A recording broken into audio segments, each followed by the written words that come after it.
안녕하십니까. 부동산 마스터 아론TV에 오신 것을 환영합니다.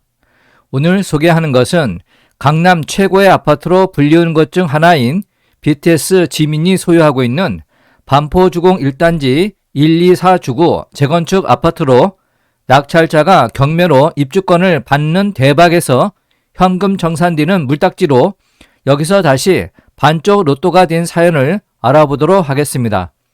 아직도 2심이 진행 중이라 최종 법원의 판단은 어떻게 나올지 궁금합니다. 예전에도 반포주공 1단지 아파트가 경매에 나와 소개하였던 그 물건입니다. 입주권과 관련해서 반전에 반전을 거듭하고 있습니다. 관심을 갖고 보면 재건축 조합원 지위 승계에 대한 공부를 확실하게 이해할 수 있고, 법원 경매 투자 관점에서 보면 아파트 입주권이 현금 정산이 되더라도 낙찰 금액보다 높으면 그 차액만큼 수익이 발생합니다. 다시 한번 복습한다는 마음으로 영상을 보시고, 이런 기회가 또다시 온다면 그때는 놓치지 마시고 꼭 입찰하시기 바랍니다.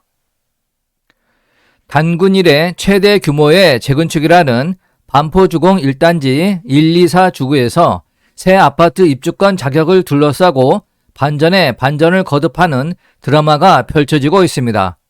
재판 결과에 따라 보잘것없던 물딱지가 현재 시세 기준으로 최고 40억 로또로 바뀔 수 있습니다. 예전에도 소개한 제 채널 재생 목록 법원 경매 사례 5번째 영상 반포주공 1단지 재건축 경매로 낙찰받아도 될까? 재건축 플러스 법원 경매 두 장점 활용 가능 이란 제목으로 올린 바 있습니다. 동일한 사건입니다. 같이 보시면 이해가 더욱 쉬울 것입니다. 2018년 12월 반포주공 1단지 205호 전용 140제곱미터가 법원 경매에 나왔습니다. 채무자인 김모 씨가 86억 원의 채무를 갚지 못해 경매에 나온 것입니다. 당시 이 아파트는 재건축 공사에 들어가기 전 마지막 단계인 관리처분 계획 인가를 앞두고 있었습니다. 재건축 후 바로 옆에 들어서 있는 국내 최고가의 아크로 리버파크를 능가할 것으로 기대되는 블루칩입니다. 2019년 1월 감정평가 금액이 41억 9천만 원이었습니다. 같은 주택형이 2018년 최고 45억까지 거래가 되어 시세와 별로 차이 나지 않는 감정평가 금액입니다. 2019년 9월 감정평가 금액을 최저 입찰가로 진행한 첫 경매에 응찰자가 없어 유찰이 된 후 10월 최저 입찰가는 20% 내려간 33억 5,200만 원의 경매가 열렸습니다. 4명이 경쟁하여 K씨가 42억 3,222만 원의 낙찰을 받았습니다. 같은 달 실거래가 45억 원보다 3억 원가량 낮은 금액입니다. 이 아파트가 관리처분 인가를 받고 2주 철거를 앞둔 상태에서 거주하려는 것이 아니라 입주권을 받기 위한 것이었습니다. 재건축 추진 경위는 왼쪽의 표를 참고하시기 바랍니다. 하지만 재건축 아파트를 분양받을 수 있는 조합원 자격에서 문제가 발생했습니다.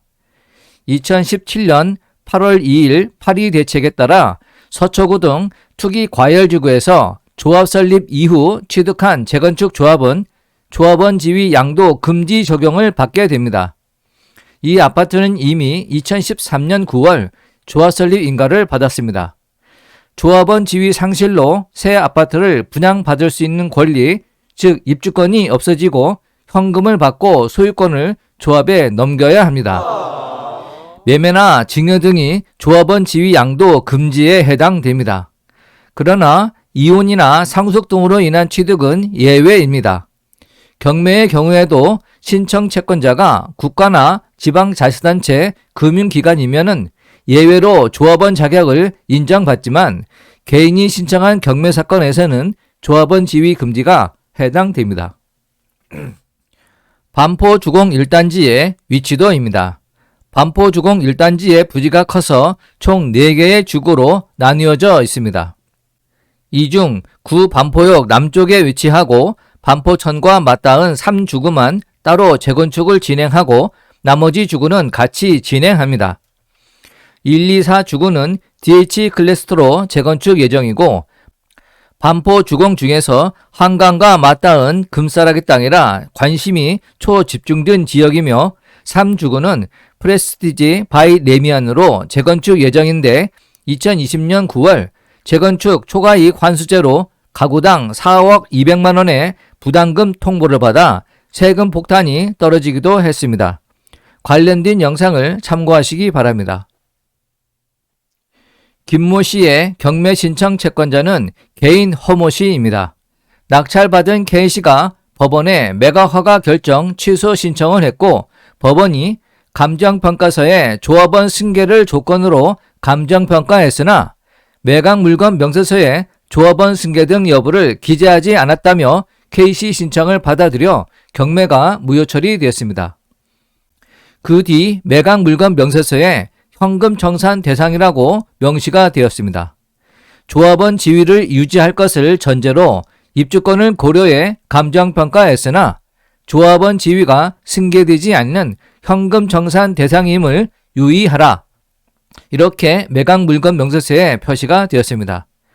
2020년 4월 최저 입찰가는 33억 5,200만 원 그대로 경매에 붙여졌다가 유찰이 되었습니다. 다음 달인 2020년 5월 최저 입찰가를 20% 더 낮춘 26억 8,160만 원으로 내려갔습니다. 입찰 결과 2명이 응찰해 27억 2,500만 원을 써낸 L씨가 280만 원 차이로 낙찰이 됐습니다. 2020년 6월 조합원 자격을 승계하는 집의 실거래가는 43억 원이었습니다. L씨는 현금 청산을 각오하고 있었습니다. 하지만 현금 청산액 32억 6,200만 원보다 낙찰 금액이 작게 되면 그 차액만큼 수익을 낼 수 있는 것으로 당시에 제가 그렇게 소개했던 경매 사건입니다. 낙찰만 되면 즉시 5억 원 이상의 차액을 볼 수 있습니다. 그런데 현금 청산 과정에서 조합원 지위가 다시 뒤집어졌습니다. 조합이 2020년 8월 현금 청산하기 위해 소유권 이전 등기 소송을 서울중앙지방법원에 제기했습니다. 이 집의 조합원 자격이 없어진 시점을 기준으로 감정평가한 금액 33억 3,850만 원을 지급하겠다며 소유권을 조합에 이전하라는 내용입니다. L씨 측이 조합원 지위 양도 금지에 다른 예외 조항을 제시하며 조합원 자격이 있다고 반박했습니다. 다시 말해 전 소유주 김모 씨가 1992년부터 10년 넘게 소유하고 5년 이상 거주했기 때문입니다. 조합 설립 이후에도 5년 이상 거주하고 10년 이상 소유한 주택은 조합원 지위를 승계할 수 있습니다. 사라졌던 조합원 자격이 되살아날 상황에서 또다시 변수가 생겼습니다. 김모 씨의 5년 이상 거주, 10년 이상 보유가 사실이지만 경매 당시 공동 소유자인 홍모 씨가 문제가 됐습니다. 김모 씨가 2017년 6월 이혼하면서 홍모 씨와 재산 분할로 지분을 절반씩 나눠 갖게 됩니다. 지분 절반을 가진 홍모 씨가 이혼 후 유주택자인 자녀와 함께 살게 되면서 1세대 1주택자가 자격을 상실하게 됩니다. 5년 거주, 10년 소유 요건은 1세대 1주택자에 한합니다. 김모 씨는 반포주공 1단지만 소유한 1주택자였지만 홍모 씨는 1세대 2주택자가 된 것입니다. L씨가 경매로 받은 이 집의 절반만 조합원 자격이 있는 것입니다. 2021년 5월 재판부는 원고 일부 승소 판결을 내렸습니다. 홍모 씨 지분에 해당하는 절반이 조합원 자격이 없기 때문에 절반만 현금 청산하라는 것입니다. L씨는 현금 청산 금액의 절반인 16억 6,925만 원을 받고 지분 절반의 소유권을 조합에 넘기면 됩니다. 이렇게 되자 L씨와 조합은 받아들일 수 없다며 2021년 6월 서울고등법원에 각각 항소했습니다. 양측 모두 절반이 아닌 온전한 권리를 주장한 것입니다. 조합 측 변호사는 어떻게 절반의 지분에 대해 새 아파트를 분양할 수 있느냐? L씨가 당초 경매받았을 때 예상하지 못했던 막대한 시세 차익을 얻게 되는데, 이는 조합원 지위 양도 금지의 입법 목적에도 맞지 않다고 주장합니다. 낙찰자인 L씨 측도 지분 일부가 조합원 자격을 상실하더라도 지분 소유자가 조합원으로서 전체 지분의 분양 권리를 대표해야 한다는 입장입니다. 업계도 1심 판결에 어리둥절하다는 반응입니다. 업계 관계자는 서로 엄마라고 주장하는 두 여인에게 아이를 둘로 나누어 주라는 과거 이스라엘 왕 솔로몬의 판결을 연상시킨다는 것입니다. 조합과 개인이 공동으로 반쪽만 입주권이 나오는 집을 어떻게 나눠 가질 수 있느냐는 것입니다. 1심 판결은 2심 재판에 전례 없이 풀기 어려운 문제를 남겼습니다. L씨와 조합이 공동으로 소유하면 누가 분양 신청을 하느냐가 또 문제가 됩니다. 도시 및 주거환경정비법 제39조 제1항에 따르면 여러 명이 공동으로 소유할 경우 한 명을 대표 조합원으로 정하도록 되어 있습니다. 대표 조합원이 조합원의 권리를 행사해 분양 신청을 하고 새 아파트를 분양받은 뒤 지분별로 공동 소유하게 됩니다. 또한 도시 및 주거환경정비법 시행령 제37조에 따라 조합 설립 이후 재건축 조합원 지위 양도 금지의 예외로 이혼과 상속, 근무, 생업, 질병치료, 취학, 결혼으로 세대원 전원이 다른 지역으로 이전하는 경우, 세대원 전원이 해외 이주 혹은 2년 이상 체류하는 경우, 1주택자가 5년 이상 거주 및 10년 이상 소유한 경우, 경매 신청 채권자가 국가나 금융기관 등이 경매, 공매 신청한 경우입니다.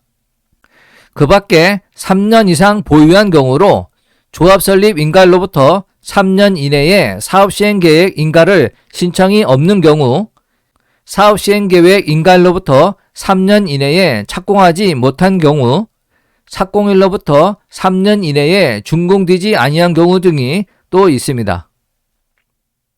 여기선 조합이 분양 자격이 없는 지분을 갖기 때문에 L씨가 대표 조합원이 되는가, L씨가 대표로 분양받아 소유권을 절반씩 조합과 나눠야 하지만 조합은 재건축 준공 후 해산해야 하는데 소유한 지분 절반을 어떻게 처분할 것인가?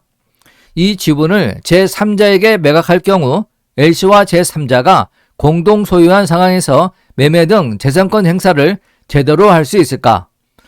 아니면 L씨와 조합이 각각 지분을 따로 처리하나? L씨는 본인 소유 지분으로 새 아파트를 분양받더라도 조합은 소유 지분을 어떻게 하나? 조합은 자격이 없어 분양받지 못한다. 매각하려 해도 분양 자격이 없는 지분을 누가 사겠는가? 이런 등의 여러 가지 문제가 발생하고 있습니다. 현금 청산한 주택은 조합에서 대개 일반 분양분에 포함해 매각하는데 일부 지분만 현금 청산한 예를 본 적이 없어 어떻게 해야 할지 난감할 것입니다. 한 주택이 조합원 자격이 있는 지분과 자격이 없는 지분으로 나눠질 경우 자격이 없는 지분을 현금 청산하지 않는다는 견해도 있습니다. 법제처는 2021년 조합 설립 인가 후 지분 일부를 양수해 조합원 자격을 취득하지 못하더라도 현금 청산 대상이 되지 않는다고 법령 해석을 했습니다. 조합원이 아닌 지분 공유자는 조합원인 지분 공유자를 통해 분양 신청을 하여 조합원의 권리를 행사한다고 설명했습니다. 법제처 해석대로라면 L씨가 조합원 자격이 없다는 이유로 홍모씨 지분에 해당하는 절반을 현금 청산해 조합에 넘길 필요가 없습니다. 전체 지분으로 분양받아 그대로 소유할 수 있습니다. 조합원 자격이 없는 절반의 지분 소유자도 본인이기 때문입니다. 다른 파장도 예상됩니다. L씨 집이 경매 때와 달리 조합원 자격이 있는 것으로 결론이 나면 처음에 최초 소유자 김모씨와 낙찰받았다가 취소한 K씨, 경매를 신청한 채권자 허모씨 등이 반발할 수 있습니다. 김모씨는 경매로 갚을 수 있는 금액이 줄어들게 되고 K씨는 입주권을 날렸습니다. 채권자들은 낙찰 금액이 42억 원에서 27억 원으로 떨어지면서 15억 원을 손해보게 됩니다. 1심 판결을 둘러싼 쟁점이 더 있습니다. 현금 정산 금액 산정 기준입니다. 1심 재판부는 조합원 자격이 없다는 전제로 조합원 지위를 승계하는 거래 가격보다 낮게 감정평가했습니다. 33억 3,850만 원은 감정평가 시점의 실거래가 44억 원의 80%에 해당됩니다. 20% 정도가 조합원 자격 가치인 것입니다. 앞서 대법원 판례에 따르면 매도 청구 금액 기준이 시가이고 시가는 개발 이익을 포함한다고 했습니다. 2014년 시가는 매도 청구권이 행사된 당시에 객관적 거래 가격으로서 재건축 사업이 시행되는 것을 전제로 해 평가한 가격, 즉 재건축으로 인해 발생할 것으로 예상되는 개발 이익이 포함된 가격을 말한다고 판결했습니다. 조합원 자격을 개발 이익으로 봐야 한다는 주장이 있지만 조합 설립 인가 후 취득으로 조합원 자격이 명백하게 없어졌는데 조합원 자격을 반영할 수 있느냐 반론도 팽팽합니다. 반포주공 1단지 1, 2, 4주구와 달리 반포주공 1단지 3주구에서는 분양 미신청이나 재당첨, 제한 등으로 조합원 자격을 잃은 주택을 현금 정산할 때는 조합원 자격이 있는 주택의 거래 가격을 기준으로 했습니다. 재판 결과에 따라 L씨는 경매 받을 때 예상하지 못했던 엄청난 시세 차익을 기대할 수 있습니다. L씨가 절반을 현금 정산할 필요 없이 온전히 권리를 가지면 몸값이 65억 원 정도 나갑니다. 2021년 최고 실거래가입니다. 낙찰가보다 무려 40억 원가량 비싼 금액입니다. 주택 지분 모두 현금 정산하더라도 1심 판결 기준으로 2년 사이 20%가 넘는 6억 원 정도 차익을 얻게 됩니다. 1심 현금 정산 금액 33억 원에서 낙찰가 27억 원을 뺀 금액입니다. 현금 정산 금액이 조합원 자격을 반영한 감정가라면 40억 원 이상으로 예상돼 1심 판결보다 10억 원가량 더 받을 수 있습니다. 1심 판결처럼 절반을 현금 정산하더라도 나머지 절반의 가치를 시세와 같다고 보면 총 50억 원 가까이 평가되는 것이어서 20억 원 이상 남게 됩니다. 2심 재판 결과에 재건축 시장이 촉각을 곤두세우고 있습니다. 유례가 없는 사안이고 민감하면서 애매한 쟁점이 다수 포함되어 있어 흥미진진한 재판이라고 할 수 있습니다.